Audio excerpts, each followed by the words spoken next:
Pinocchio. A son for Geppetto. Once upon a time there was a friendly cricket named Jiminy. One night Jiminy Cricket's travels took him to the workshop of an old woodcarver named Geppetto. Ticking clocks, musical boxes, and wonderful wooden toys filled the room. Geppetto is putting the finishing touches on a new puppet. "I have just the name for you," Geppetto said. "Pinocchio." Then he added softly, "He almost looks alive." That evening at bedtime, Geppetto looked out of the window. Twinkling up in the sky was the wishing star. "I wish Pinocchio were a real boy," he said. Soon Geppetto and his cat Figaro were fast asleep. Only Jiminy Cricket was still awake. Suddenly a bright blue light filled the workshop. The beautiful blue fairy appeared. "Good Geppetto," she said gently, "you have given so much happiness to others, you deserve to have your wish come true." Waving her hand over Pinocchio, she said, "Little puppet made of pine, wake, the gift of life is thine." Magically, Pinocchio began to stir.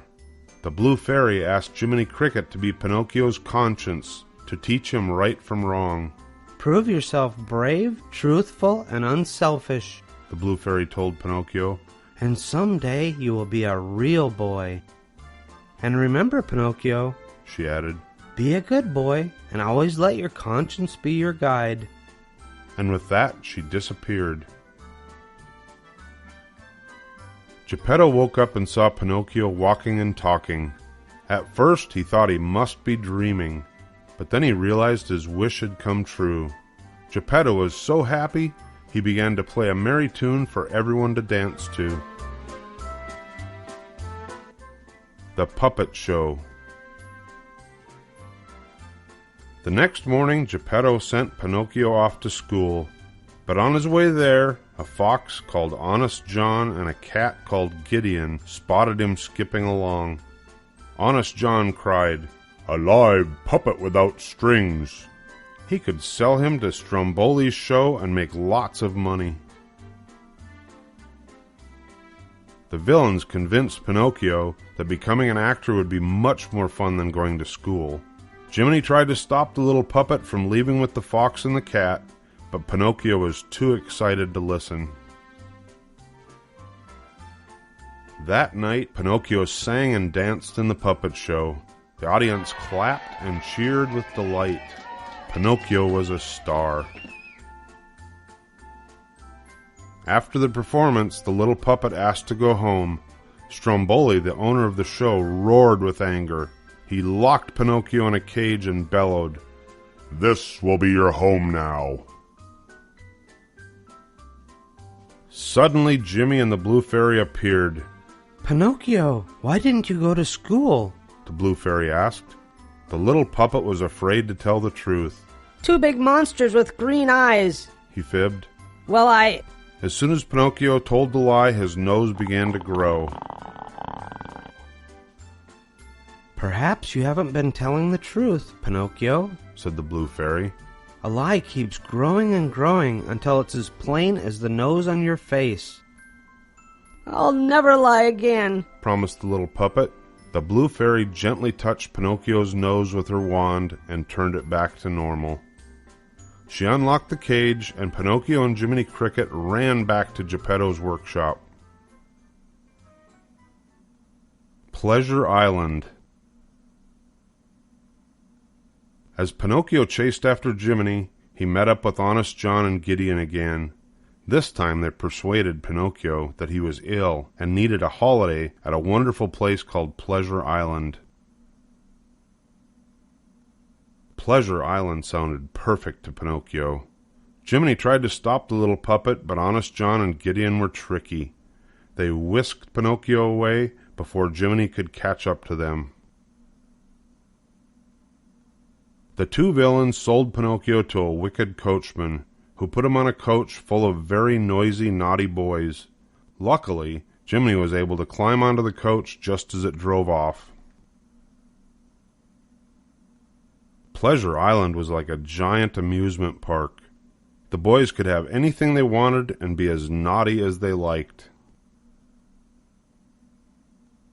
While Pinocchio enjoyed all the ice cream and sweet treats he could eat, Jiminy searched for the little puppet. He was sure something was wrong with Pleasure Island and wanted to get them both out of there as soon as possible. Finally, Jiminy found Pinocchio. He begged the little puppet to leave, but Pinocchio refused to listen to Jiminy. He wanted to stay and play pool with his new friend Lampwick. Jiminy knew he would not be able to change Pinocchio's mind, so he decided to go home on his own. But as he was leaving, he saw the wicked coachman loading crates of donkeys onto a boat. One of the donkeys was crying and begging to go home to its mother. Jiminy was shocked. Somehow all the boys on Pleasure Island were being turned into donkeys. Jiminy raced off to save Pinocchio. By the time Jiminy found him, the little puppet had already grown long, hairy ears and a tail. Come on, quick! Cried Jiminy. This way, Pinocchio! Pinocchio followed Jiminy up a steep cliff. When they reached the top, they jumped into the sea and swam home. Cold and tired, they finally reached Geppetto's house. But all they found was a note. Geppetto had gone off looking for Pinocchio across the sea and had been swallowed by a big whale named Monstro. The belly of the whale. Pinocchio was determined to find his father, no matter how dangerous it would be, so he and Jiminy headed back into the sea. Pinocchio and Jiminy asked the fish and the seahorses for help. But as soon as they heard Monstro's name, the sea creatures sped off in terror. Meanwhile, not too far away, Monstro was waking up from a long sleep. The whale was so hungry that he gulped down a large school of fish. Without realizing what he'd done, he swallowed Pinocchio too. Deep inside the whale's tummy, Geppetto thought sadly of Pinocchio, how he wished he could see him one more time. Just then Geppetto felt a tug on his fishing line. It was Pinocchio! Pinocchio and his father were overjoyed to see each other again. But they still needed to escape the whale's stomach. Suddenly Pinocchio had an idea. We'll make him sneeze, he said excitedly. Pinocchio and Geppetto built a fire to fill Monstro's tummy with smoke. Pinocchio's plan worked. As the air around them filled with clouds of black smoke, Monstro gave an enormous sneeze, and out they all came on a little raft. The whale crashed through the water, and the little raft toppled over. Everyone was thrown into the sea. But Geppetto couldn't swim. Pinocchio kept his father afloat and dragged him to the shore. A real boy. Moments later, Jiminy found Geppetto, Figaro, and Cleo the goldfish safely on the beach. But the little puppet was lying face down in the water. He wasn't moving. Heartbroken, Geppetto took his son home. Geppetto knelt over Pinocchio and wept. Just then the blue fairy's dazzling light filled the room. Prove yourself brave, truthful, and unselfish, and someday you will be a real boy, the fairy said gently. Awake, Pinocchio, awake.